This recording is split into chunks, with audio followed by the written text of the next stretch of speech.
Thirty అయిపోయిందమ్మా. ఏంటండి? 30 అయిపోయింది, 7:30 అయిపోయింది. మొదలు పెట్టండి. ఎవరైనా నాయుడు గారు చెప్తారా, లేకపోతే రాజేష్ చెప్తానమ్మా. ఈశ్వర్ ఎవరో ఒకరు. ఓం శ్రీ గురుభ్యో నమః.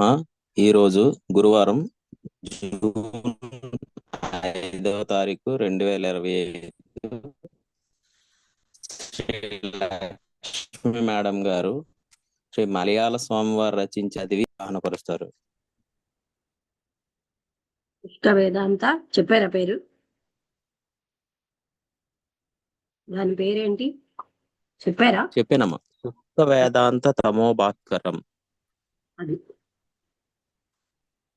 గంజాయి త్రాగువాడు ఒకడు ఉండినచో రాత్రి కాలమున దగ్గి సమీపంలో ఉన్న వారికి అందరికీ నిద్ర లేకుండా చేయండి. ఇదే ప్రత్యక్షానుభవమగు సిద్ధి. అచ్చట కూడా దేనికి పనికిరాని వారలలో తిరుగుచుండు వారు మన దేశమున నుండి కొందరి వలె పత్రి త్రాగుట నిజము. మరియు గొప్పవారు కూడా కొందరు హుక్కా త్రాగుదురు. అది ఒక విధమైన పొగాకు. దానికి వారేమి చెప్పుదురు? ఆ దేశం మహాశీతలమైన కారణంచే జీర్ణం కొరకు త్రాగుచున్నామని అంటారట. పొగాకు చుట్ట కావలసిన వారు ఉపయోగం చేయవచ్చు. సాధ్యము లేని బాధ గలవారు పొడి తాంబూలము కూడా వాడవచ్చు. ఇవి కూడా లేనిచో నిండా మంచిది. ఏలనా ఒకవేళ దొరకకపోయినచో కష్టము కలుగును. అప్పుడు ఎంత వైరాగ్యము కలవానికి కూడా ఇతరులను యాచించుటకై బుద్ధి పుట్టును. ఇవన్నీ దురభ్యాసములే గాక ఆత్మ బంధములు కూడా అగును. లఘుత్వమూలం తం కిమద్రితైవ గురుత్వమూలం యదయాచనం చాని శ్రీ జగద్గురు శంకరాచార్యుల వారు సెలవిచ్చారంటే యాచన కంటే అతి నీచమైనది ఏమీ లేదనియు, అయాచితము కన్నా గొప్ప స్థితి మరొక్కటి లేదని తాత్పర్యం. అంటే సాధువులకు భిక్షాన్న యాచనములు వేదమందు గొప్ప పవిత్రమని కలదు గాని ఇతర యాచన కూడదని అర్థం. అంటే కేవలం భిక్ష మాత్రమే. మరియు గంజాయి త్రాగువారు గొప్ప ఆశ్రమమందు ఉండుటకు గాని మహాత్ముల దగ్గర నుండి సారము గ్రహించటకు గాని సాధ్యము లేకపోయిను. ఏమనా గంజాయి త్రాగువారు దానిని విడిచి ఉండుట చాలా కష్టం. విడువక మహాత్ముల యొద్ద నివసించుటకు సాధ్యము కాదు.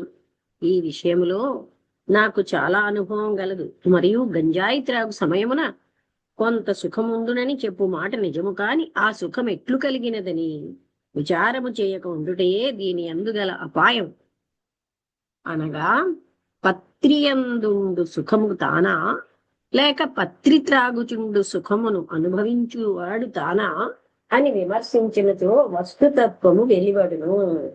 గంజాయి ఎందుండు సుఖమును అనుభవించేవాడు తానని చెప్పుటకు వీలగును. అట్లు చెప్పినచో ఆత్మయగు తాను మహాదుఃఖి అనియు నస్వరమగు దృశ్యము సుఖమనుటయు సిద్ధించు.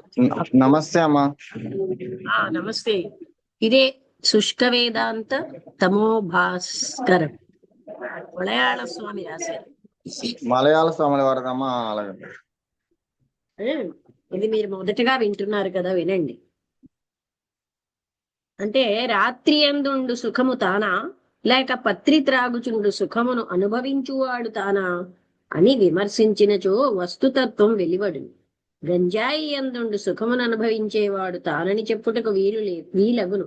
అట్లు చెప్పినచో ఆత్మయగు తాను మహాదుఃఖి అనియు నస్వరం అంటే అశాశ్వతమైన దృశ్యము సుఖమనుటయు సిద్ధించును. అప్పుడు అశాశ్వతమగు ప్రపంచము శాశ్వతమనుటయు, శాశ్వతమైన బ్రహ్మ అనిత్యమనుటయు తటస్థించును. అప్పుడు బ్రహ్మ సత్యం జగన్మిథ్య అను శృతికి అనర్థము కలుగును. మరియు ఆత్మ సుఖ దుఃఖాది వికారరహితుడు. వికారత్వము ప్రకృతి సంబంధము, వికారిత్వాది దోషం ఆత్మకు వచ్చినచో వికార గుణములు గల ఘటము వలె. అంటే ఎవరి అనుభవిస్తున్నది నేను కాను కదా, ఆత్మకి అనుభవం లేదు, అలాంటివి అనుభవించదు. మరి ఎవరిలా అనుభవిస్తున్నారు అని తెలుసుకుంటే ఏ వ్యసనము రాదని. అంటే ఒకవేళ నేనే అనుభవిస్తున్నానంటే మరి నేను బ్రహ్మ ఇంకా అన్నప్పుడు బ్రహ్మకి అనుభవాలు ఉండవు. అప్పుడేంటి, జగత్తే సత్యం అని మనకు అనిపిస్తుంది, ఈ వికారాలే నిజమని. అసలైనటువంటి ఆత్మ వికారరహితుడు. వికారిత్వం ప్రకృతి సంబంధం. వికారిత్వాది దోషం ఆత్మకు వస్తే వికార గుణములు గల ఘటం వలె ఆత్మయును నష్టమగును. ఇది గొప్ప అపచారమునకు తీసుకొని పోవును. మనస్సంబంధం అంటే అతను ఎనలైజ్ చేసి చెప్తున్నారు. అదే నాకొచ్చింది అనుకుంటే నేను ఆత్మని అంటే వికారాలు ఆత్మకుంటాయా అంటే అది చాలా దోషం కదా. ఆనందమయ కోసమున చేరినది మనస్సంబంధ సుఖము కూడా. అంటే మనకు అందుకనే అతను ఏమన్నారు, సెన్సేషన్స్ అంటారు. ఇవన్నీ కూడా ఆనందమయ కోశానికి చెందేవి. ఆనందమయ కోసము 5వ కోసమే. కోశం అనగా కత్తికి ఒరలాంటిది. ఈ కోసము కూడా దాటిన వాడే ముక్తుడగును. ఆనందమయ కోసం ఆనందమయ సమస్య అనుకోవడానికి లేదు, అది కూడా దాటాలి. ఎందుకంటే మనకి ఎన్నో విషయాల్లో ఆనందం వస్తుంది. సారా తాగితే ఆనందం, గంజాయి తాగితే ఆనందం, స్త్రీని అనుభవిస్తే ఆనందం. ఇవన్నీ కూడా దాటితే గాని అసలైనటువంటి స్థితి పొందలేం. ఆనందమే కదా, అదే ఆనందం చెప్పారు. ఈ ఆనందం కూడా అంటే ఈ ఆనందం ఒకప్పుడు ఉంటుంది, ఒకప్పుడు ఉండదు. అసలైన ఆనందతత్వం అనేది ఆత్మస్థితి. అందుకని ఇలాంటి ఆనందమే నా ఆనందం అని భ్రమ చెంది చాలా మంది వ్యసనాల పాలవుతున్నారు. నాకు గంజాయి తాగితే గాని కిక్కు రాదండి, గంజాయి తాగితే గాని మాకు అసలైన ఆత్మతత్వంకి వెళ్ళమండి, ఇలాంటి కబుర్లు చెప్పే శుష్క వేదాంతుల సంగతే ఇందాకల నుంచి ఆయన చెప్తున్నారు. అలాగే వాళ్ళు కబుర్లు ఆడతారు, అది వాళ్ళకి వ్యసనం అయిపోయింది. అలాంటప్పుడు వాళ్ళ దగ్గర డబ్బులు లేనప్పుడు ఆఖరికి యాచన కూడా చేస్తారు. యాచన అంత నీచమైనది మరొకటి లేదు అంటున్నారు. అప్పటి కోశములన్నీ దృశ్యములను తాను మాత్రము దృక్కుగా నిలుచు. మనోమయ కోశములో బ్రహ్మనిష్ఠుడు ప్రవేశించి విజ్ఞానమయ కోశము దాటెటకు మధ్య నుండు కాలములో మనశ్చంచలం అధికముగా కలుగును. చెప్పాను కదండి, అంటే మనోమయ కోశంలోని అధిగమించి ఆయన విజ్ఞానమయ కోశాన్ని దాటడానికి ఆ మధ్యకాలం చాలా కష్టంగా ఉంటుంది. ఈ మనోమయ కోశం దాటిన పిమ్మట మన చేతి అందుండు కర్రవలే మనస్సు ఎచ్చట పెట్టిన అచ్చటనే నిలుచున్నట్టు స్థిరపడు. గంజాయి త్రాగి మనోనిరోధము గలదని చెప్పువారు ఇకను మనోమయ విజ్ఞానమయ ఆనందమయ కోశములను దాటవలను. అప్పుడే స్వరూపానుభవం కలుగును. దానికి గంజాయి చూడండి, ఏ బాహ్య వస్తువు వల్ల ఆనందం వచ్చినా అది నిజమైన ఆనందం కాదు. ఎందుకంటే బాహ్య వస్తువు ఎప్పుడూ ఆనందాన్ని అసలైన స్థితిని ఇవ్వదు. అది సెన్సేషనే. సెన్సేషన్స్ అన్ని మనం అధిగమించాలి. గంజాయి త్రాగుట వలన కలుగు మత్తుచే మనస్సు కొంతసేపు స్పందించు. అప్పుడు ప్రత్యేగాత్మ ప్రతిబింబం దానిలో స్వల్పం ప్రకాశించు. అప్పుడు కలుగు ఆనందమే వీరు సుఖమని చెప్పుచున్నారు. ఇది చంచలత లేని నీటిలో కనిపించే సూర్యుని ప్రతిబింబమే గాని నిజమైన సూర్యుడు కాదు. మరియు సుఖమును 2 భాగములుగా మహర్షులు విభాగించారు. ఒకటి నిరాలంబ సుఖమనియు సాలంబ సుఖమనియు పేర్లు. నిరాలంబ సుఖమనగా దేనితోనూ సంబంధము లేని స్వస్వరూపముగు ఆత్మసుఖము. అదండి, దేని మీద ఆధారపడదు.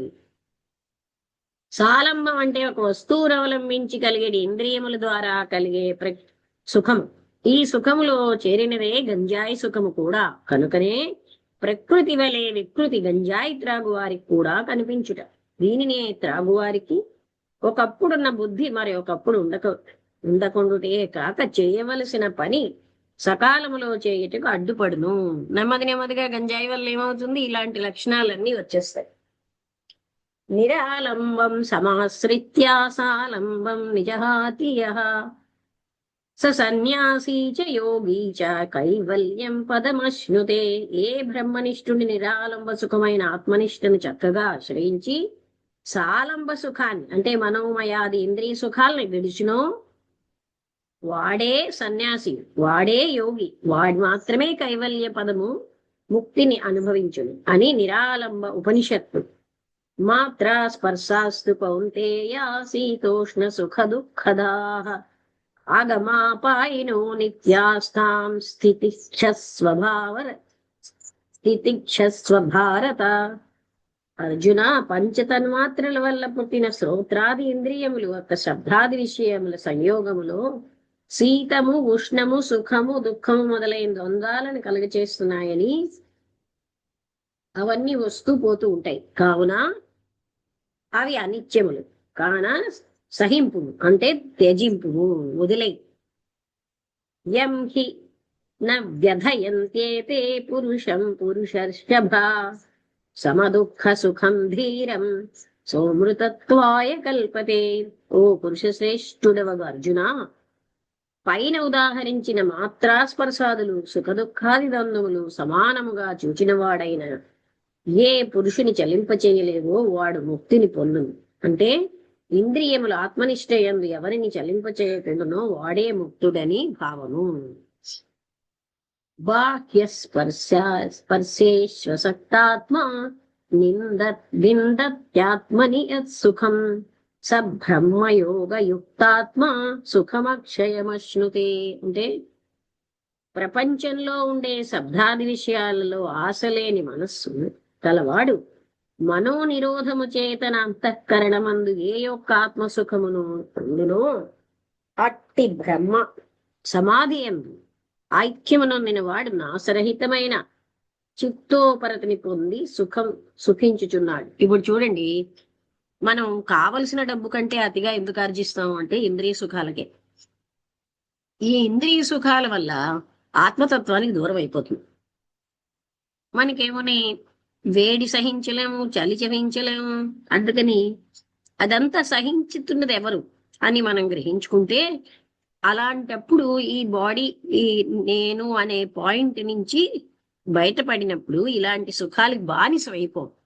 లేకపోతే ఇది నేనే నాకు సుఖం కావాలి అని మనం సుఖాల వెంట పడతాం. అందుకే లైట్ ఆన్ ద పాత్లో సుఖేచ్ఛని చంపి అన్నారు. ఏహి సంస్పర్శజా భోగా దుఃఖయోనయ ఏవతే ఆద్యంతవంత కౌంతేయ నతేషు రమతే బుధః. ఓ అర్జున, విషయముల్లో ఇంద్రియములు ప్రవర్తించడం వల్ల కలిగే సుఖములు ఏవి గలవో అవన్నీ దుఃఖాలకి హేతు. ఎందుకంటే ఆరంభంలో సమాప్తిలోని ఇవన్నీ కూడా. అంటే స్వల్ప సమయం వరకు సుఖముగా నుండిన తర్వాత గొప్ప దుఃఖమును తెచ్చి ముందు పెట్టును. కాబట్టి వాని యందు వాస్తవమెరిగిన బుద్ధిమంతులు ప్రీతి పడరు. అంటే స్వల్పకాలం ఉండి మరల నశించు వస్తువులలో బుద్ధిమంతులు ప్రవర్తింపరు అని శ్రీ భగవద్వచనం. సుఖమల్పం బహు క్లేశో విషయగ్రాహిణాం నృణాం అనంతం బ్రహ్మనిష్టానాం ఇది వేదాంతడిండిమః. అంటే గంజాయి మొదలైన విషయాల్లో కలిగే సుఖము అతి అల్పమైనది, తర్వాత అది నశిస్తుంది. అప్పుడు నశించినప్పుడు కలిగే దుఃఖం చాలా ఎక్కువ. బ్రహ్మనిష్ఠులు తనలో కలిగే సుఖాన్ని అనుభవించడంచే అది అనంతం. ఎందుకంటే అది రాకపోకలు లేనిది, అది స్వయమే సుఖాకారం కలిగినది అని శ్రీ శంకరాచార్యులు వారు ఆనతిచ్చారు. త్యక్త్వాత్మానం సదానందం విషయాన్ యస్తు సేవతే పిపాసార్థం సుధాం త్యక్త్వా గడళం పాతుమిచ్చతి. ఎవడు సదా ఆనందమైన ఆత్మధ్యాన సుఖాన్ని విడిచి ఇంద్రియాది సుఖాలను సేవిస్తూ ఉంటాడో వాడు దాహ శమనం కొరకు తన వద్ద నుండే అమృతమును పారవేసి విషము సుఖముగా నుండునని తలంచి త్రాగు మూఢుని వంటి వాడు. అంటే ఆ ఆత్మధ్యాన సుఖాన్ని విడిచిపెట్టి బాహ్య సుఖాల్లో ఆధారపడేవాడిని ఎలా పోల్చారు? అమృతాన్ని పారేసి విషాన్ని తాగిన లాంటి వాడు అని. గౌడీ తాడీ చ ఖర్జూరీ పౌస్తుకీ విజయాజయా షడేతే మదిరా ప్రోక్తాః. బెల్లము చేయబడిన సారాయి, తాటికల్లు, ఈతకల్లు, నల్లమందు, గంజాయి, పొగాకు ఇవి 6 లాహిరి వస్తువులలో చేరినవి. అంటే బుద్ధిమంతులైన వారు సర్వదా విడవదగినవి అని వైశ్వానర స్మృతి. ఈ గంజాయి త్రాగు వారిలో కూడా గొప్ప మహాత్ములుందురు గాని నిండా అరుదు. మహనీయులుగానున్న వారు ఒక్కరిని ఏమీ అడుగరు. వారిని తెలియక దూషణము చేసినచో గొప్ప పాపము కలుగును. కానీ అట్లున్న వారు గంజాయి మోక్ష సాధనమని చెప్పరు. మళ్ళీ ఇది ఒక దురభ్యాసం, చిన్న కాలం నుండి శీలించినదని చెప్పుదురు. ఇప్పుడు మళ్ళీ ప్రశ్న, అయ్యా గంజాయి యందు సారము లేనిచో ఎంతో బుద్ధివంతులకు జనులు త్రాగుదురా? జవాబు: సరే, పత్రి త్రాగువారి కన్నా ఇంటిలో ఆడువార్లను పిల్లలను పస్తు పెట్టి మానము పోగొట్టి డబ్బు వ్యయము చేసి శరీరమునకు రోగము తెచ్చి వీధిలో దెబ్బతిని ఇంటిలో నీరు త్రాగే పాత్రమును కూడా అమ్మివేసి కళ్ళు త్రాగువారు ఎన్నియో రెట్లు అధికముగా గలరు. అప్పుడు గంజాయి త్రాగువారి కన్నా వీరే బుద్ధిమంతులని చెప్పరాదా? సారాయి సారమధికమని చెప్పవచ్చునే. కనుకనే కాబోలు గంజాయి ఒక తులము 1 రూపాయికి అమ్ముచున్నది. కనుకనే గవర్నమెంట్ ఇంత నిర్బంధం దినదినమునకు ఎక్కువగా చేయుచున్నారు. అయ్యో, మన వారెంత బుద్ధిహీనులు! చైనా దేశస్థులు ఆది కాలమున ప్రసిద్ధి నొందిన బుద్ధిమంతులు నల్లమందు తిని తిని క్రమముగా బుద్ధిహీనులై చిన్న స్థితికి వచ్చింది. అప్పుడు గొప్ప గొప్ప డాక్టర్లు నల్లమందు బుద్ధిమాంద్యమని కనిపెట్టి చైనా దేశమందు అమ్మకూడదని ఏర్పాటు చేసిరి. ఈ సంగతి ఇంగ్లీష్ చదివిన వారికి తెలియదు. అలాగున 2 సంవత్సరములుగా అమెరికా దేశములో మత్తు వస్తువులు ఏమీయును ఉత్పత్తి చేయరాదనియు అమ్మరాదనియు అమెరికా రాష్ట్రపు గవర్నమెంట్ వారు ఏర్పాటు చేసిరి. అంటే ఈ పుస్తకం రాసేసరికి అంటే కళ్ళు, సారాయి, అభిని, గంజాయి వగైరా లాహిరి వస్తువులు ఏవియును అమెరికా రాజ్యం అంతైనా ఉపయోగింపకూడదని నిలుపుదల చేసిరి. అయ్యో, మన దేశం అంత పావనమగు స్థితికి ఎప్పుడు వచ్చును నాయనా? సాధారణ జనులు గతానుగతికులు విచారము చేయరు. గంజాయి చేయ సమయము ఎంతో వ్యర్థమైపోచున్నది. సమయం వ్యర్థము చేయక జాగ్రత్త వహించుటయే వైరాగ్యము గాని గృహము వదిలి వ్యర్థముగా తిరుగుట వైరాగ్యమును సన్యాసమును కానేరదు. ఒక్క నిమిషము వ్యర్థమైపోనప్పుడు దుఃఖము కలిగిన వానికి మోక్షము సమీపముగా ఉన్నదని గ్రహింపుడు. చూసారా, సమయమే చాలా గొప్పది. మళ్ళీ పోగొట్టుకున్న సమయాన్ని పొందలేము. డబ్బు పోతే సంపాదించవచ్చు, సమయం పోతే సంపాదించలేము. అందుకని సమయానికే చాలా ప్రాముఖ్యత ఉంది. గతానుగతికో లోకో నలోకః పారమార్థికః సేతా సైకతలింగేన వినష్టం తామ్రభాజనం. ఒకానొకప్పుడు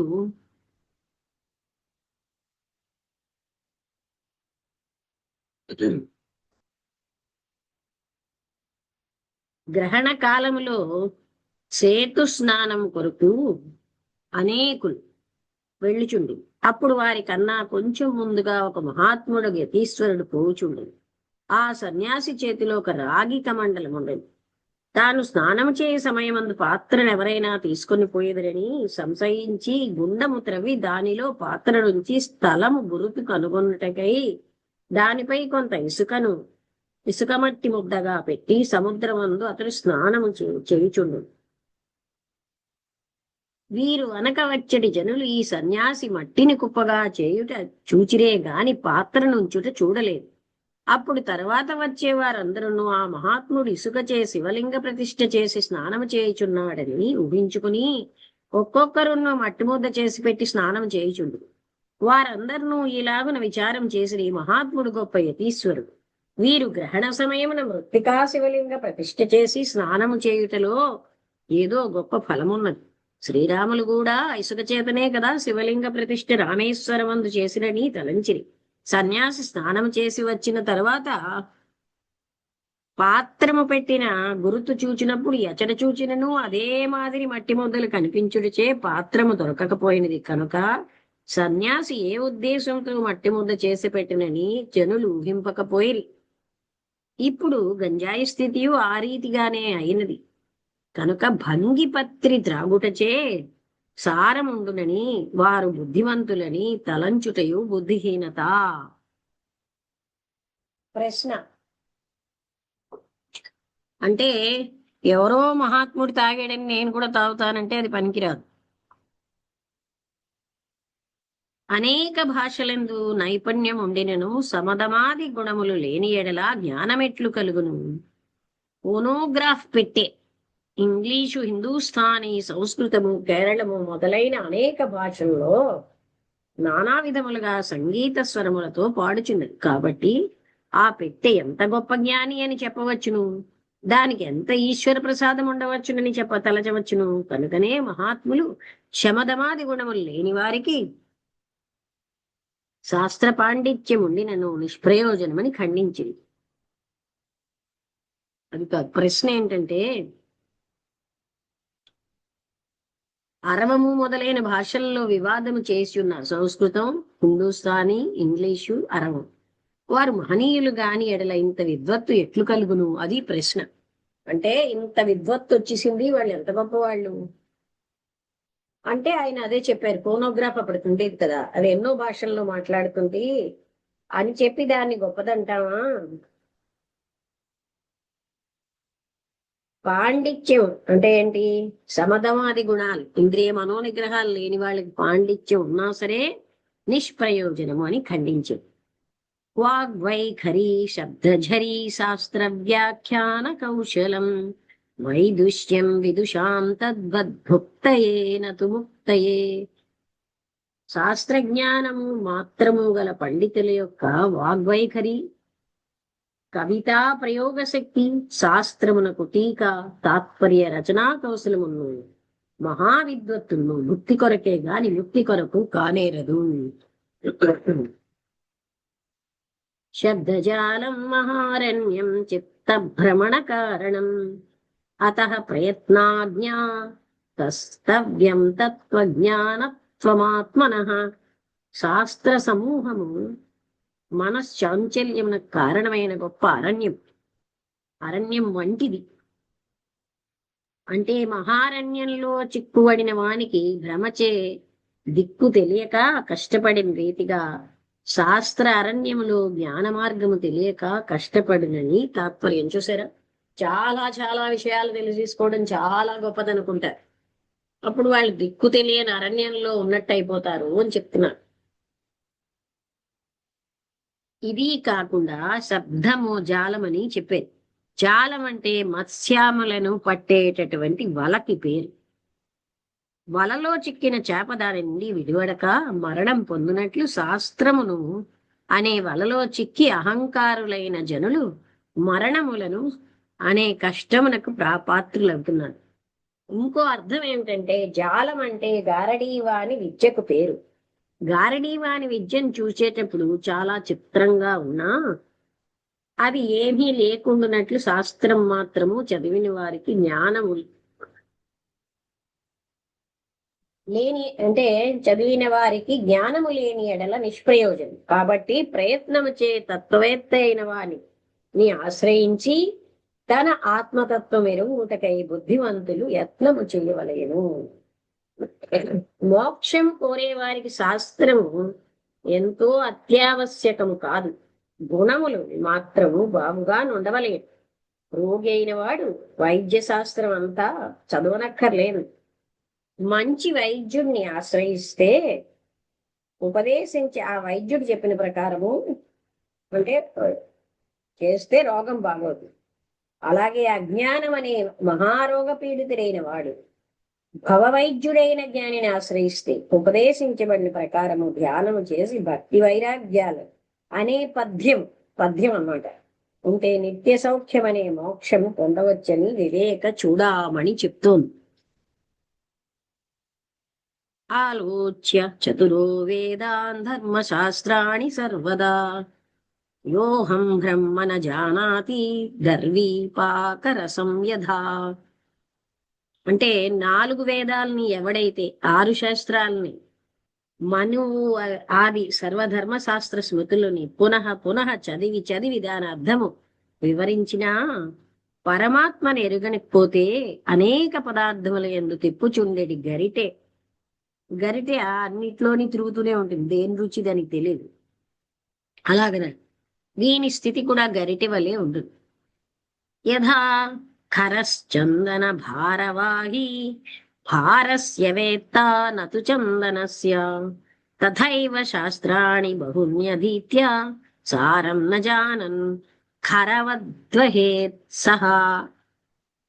అంటే గాడిద వీపు మీద సుగంధ అయిన చందనం, కస్తూరి, కుంకుమ పువ్వు, అత్తరు, పన్నీరు అన్నీ కూడా మోస్తూ ఉన్నా సరే వాటిలో ఉన్న గుణం దానికి ఎలాగైతే తెలియదో అలాగే ఎన్నో రకాలైనటువంటి శాస్త్రాలు చదివినా సారమైన ఆత్మజ్ఞానం పొందకపోతే వీడు కూడా ఆ గాడిదకు సమానుడే. చూసారా? అందుకని శాస్త్రాలు చదివేనని అహంకరించడానికి ఏమీ లేదు. యథామృతేన తృప్తస్య పయసా కిం ప్రయోజనం ఏవం తం పరమం జ్ఞాత్వా వేదేనాస్తి ప్రయోజనం. అమృతం చే తృప్తి పడిన వాడికి నీళ్లతో ప్రయోజనం ఎలా అయితే ఉండదో అలాగే పరమమైన పరమాత్మను గురుకృపచే పొందిన వానికి వాళ్ళకి వేదశాస్త్రాలు నిష్ప్రయోజనాలు. ఇలా తన భక్తుల్లో దయగలిగి కరుణామూర్తి అయిన శ్రీకృష్ణ పరమాత్మ శాస్త్ర జ్ఞానము లేని మహనీయులను వారి అనుభవనకు విరోధముగా శాస్త్ర గర్వితులు తిరస్కరించినప్పుడు భయపడకుండుటకై ఉత్తర గీతలు చెప్పాడు. అంటే కృష్ణుడు ఉత్తర గీతని మళ్ళీ చెప్పాడు. అందులో చెప్పాడు అంటే శాస్త్రజ్ఞానం ఏమో ఎక్కువ ఉన్న వాళ్ళు మీకు ఏ శాస్త్రజ్ఞానం లేదా అని హేళన చేస్తూ ఉంటే ఆత్మజ్ఞానం అదే ప్రాక్టికల్ అకల్టిజంలో మేడం బ్లవెట్స్కీ గారు సిద్ధులు ఆత్మజ్ఞానం కాదు, ఆత్మజ్ఞానం వేరు, సిద్ధులు వేరు. మంత్రశాస్త్రం, తంత్రశాస్త్రం, తంత్ర విద్య, మహావిద్య ఎన్నున్నా ఆత్మ విద్య అన్నిటికంటే ఉత్కృష్టమైనదని చెప్పారు. ఇక్కడితో ఈ చాప్టర్ అయిపోయింది. ఇప్పుడు డిస్కస్ చేద్దామా? నారాయణ గారు చెప్పగలుగుతున్నారు. నమస్తే అమ్మా. నమస్తే. ఓం శ్రీ గురుభ్యో నమః. అందరికీ నమస్కారం. ఈ శుష్క వేదాంత తమో భాస్కరం ఒక 6 years బ్యాక్ అక్కడ ఆశ్రమానికి వెళ్ళామమ్మా. మలయాళం ఆశ్రమానికి వెళ్తే అక్కడ అడిగాను, ఒకసారి శుష్క వేదాంత తమో భాస్కర్ అనే గ్రంథం ఉందంటే ఇప్పుడు అందుబాటులో లేదండి, తర్వాత వస్తుంది, మీకు ఈ గ్రంథం గురించి ఎవరు చెప్పారని అడిగారు. మాకు నాగేశ్వరరావు గారు ఉంటారండి, ఆయన మలయాళ సంస్కృతి చాలా సార్లు 5-6 సార్లు ఇక్కడికి వచ్చారంట, ఆయన చాలా బాగుంటుందని చెప్పారని అడిగితే తర్వాత లేదండి అని చెప్పారు. ఆ తర్వాత ఎంతవరకు ఆ గ్రంథం దొరకలేదమ్మా. మీ ద్వారా చాలా చక్కనైనటువంటి అంశాలు ఇక్కడ చెప్పబడింది. ఇక్కడ ఎందుకంటే ఆత్మజ్ఞానం అనేటువంటిది ఎలా ఉంటుంది ఇక్కడ మనకు చాలా చక్కగా చెప్పారు. ఇక్కడ మనకి అంటే ఏ బాహ్య వస్తువు నుంచి కూడా పొందినటువంటి ఆనందం అది ఆనందం కాదు. శాశ్వత ఆనందం అనేటువంటిది కేవలంగా ఆత్మతత్వం అంటే నీలోనే ఉంది. అది అంతే తప్ప ఏదో గంజాయి తాగడం వల్ల లేకపోతే మరొక నల్లమందు తాగడం వల్ల లేకపోతే గంజాయి సారాయి తాగడం వల్ల వచ్చినటువంటిది అంటే కొంతమంది శుష్క వేదాంతులు ఇది చెప్తుంటారు. అలాగే కొంతమంది వాదిస్తారు. అక్కడ కొంతమంది గజానన మహారాజ్, సేగామని గజానన మహారాజు గంజాయి తాగేవారు. సో ఆయన అన్నిటికీ అతీతులు ఆయన. ఎందుకంటే ఒకసారి ఒక పెద్ద పండితుడు వచ్చి ఒక 50 మందితో వచ్చి ఈయన స్వామిని నా గజానన మహారాజును అసహించుకుంటాడు ఏంటి ఈయన అని చెప్పేసి ఆ తర్వాత భగవద్గీతలో ఒక శ్లోకాన్ని వివరిస్తాడు. మనకి ఉంటది కదా, నయనం చిందంతే శస్త్రాన్ని నయనం దగత పావక అని. ఆ శ్లోకం వివరిస్తూ ఉంటే గజానన మహారాజు ఒక పెద్ద మంచం దగ్గరికి వెళ్ళి పెద్ద కట్టెలు వేసుకుని ఏం చేశాడంటే ఆ పెద్ద అగ్ని జ్వలింప చేసి ఆ అగ్నిలో కూర్చుంటాడు అనమాట. అంటే అప్పుడు పండితుడు వెంటనే ఆయన పాదాల మీద పడి, మహాప్రభు నన్ను క్షమించండి, మీరు అందరూ అతీతులు, కేవలంగా శాస్త్ర పాండిత్యం తప్ప ఈ ఆత్మస్థితి నాకు తెలియదు, మీరు నిజంగా ఆత్మస్వరూపులని మీరు రుజువు చేశారు ఇక్కడ ప్రత్యక్షంగా అని చెప్తారు. కాబట్టి మనం ఎవరో మహాత్ములు ఏదో తాగితే మనం కూడా ఏదో వాళ్ళు తాగారని చెప్పి మనం అనుసరించడానికి లేదు. కాబట్టి ఇలాంటి విషయాలు నేను చాలా బాగా చెప్పారమ్మా. అలాగే మనకి ఒకసారి మన మేడం గారు ఒకసారి చదివారు, ఒక ఆయన వచ్చి 30,000 గ్రంథాలు చదివానంటే దానివల్ల ఉపయోగం లేదని చెప్పారు మనకి రమణ మహర్షి గారు. అలాగే మనకి ఇప్పుడు లాస్ట్ చూడండి, గాడిద మీద గంధపు చెక్కలు అవన్నీ కూడా మోసుకొని పోయిన ఆ గాడిదకి ఏమి తెలియనట్టే అని మనకి చక్కగా వివరించారమ్మ. అంటే దీని నుంచి మనం బాగా తెలుసుకోవాల్సింది ఏంటంటే కరోనా దగ్గర నుంచి మేడం గారు ఆత్మజ్ఞానానికి సంబంధించినటువంటి అనేకమైనటువంటి గ్రంథాలు మనకి చెప్తూనే ఉన్నారు. ఇంకో విశేషం ఏంటంటే మేడం గారు ఎక్కడ కూడా ఆయన చెప్పినటువంటి లాంగ్వేజ్ లో సాధారణమైనటువంటి లాంగ్వేజ్ లోనే చెప్తున్నారు తప్ప మేడం గారికి భగవద్గీతలు అన్ని శ్లోకాలు వచ్చినా అక్కడెక్కడ కూడా శాస్త్ర పాండిత్యం కానీ లేకపోతే మనకు అర్థమయ్యే మనకు అర్థం కాని పరిభాషలో చెప్పడం కానీ లేదు ఇక్కడ. కాబట్టి అందుకే మనకి ఏంటంటే శాస్త్ర పాండిత్యం తెలిస్తే మనకు అరణ్యాలలో కేకారణ్యంలోకి వెళ్ళిపోయి అక్కడ ఏదో దారి తెలియనటువంటి స్థితి ఏర్పడుతుందని చెప్పబడింది అనమాట. కాబట్టి ఆత్మజ్ఞానానికి పాండిత్యానికి సంబంధం లేదు అని మనకి అనేక గ్రంథాలు చెప్పినప్పటికీ కూడా మనం ఏదో అది ఉంటే చాలా గొప్ప అంటే భౌతికంగా మనం ఏవో కాస్త ప్రఖ్యాతలు పొందొచ్చు తప్ప దానివల్ల మనకి ఒరిగింది ఏం లేదు. అందుకే మనకి ఆది శంకరాచార్యులు కూడా వివేకి చూడమని నీ మంత్రంతో నువ్వు సూర్యుడిలోకో చంద్రుడిలోకో కైలాసంలోకో వైకుంఠంలోకి వెళ్ళిపోయినా లేకపోతే వాళ్ళకి కింద తెప్పించేసిన దానివల్ల నీకు ఒరిగింది ఏం లేదని చెప్తారనమాట. కాబట్టి అంత గొప్పదైనటువంటి ఆత్మతత్వాన్ని అనేక గ్రంథాల ద్వారా మనకు అందించినటువంటి మేడం గారికి నమస్కారాలు. గురువం తత్సత్. బాగుంది. అంటే నారాయణ గారు చాలా సంవత్సరాల నుంచి మొదటి నుంచి వస్తున్నారు. మేము నిజానికి ఆత్మజ్ఞానానికి సంబంధించిన పుస్తకాలు ఎంచుకున్నాం. అందుకే అప్పట్లో ఈ శుష్క వేదాంత తమోభాస్కరం మాకు అంత అవసరమా అనిపించింది. అంటే ఆత్మజ్ఞానానికి సంబంధించిన పుస్తకాలన్నీ చదివిన తర్వాత ఇది అవసరం కాదన్నట్టుగా ఫీల్ అయ్యాం.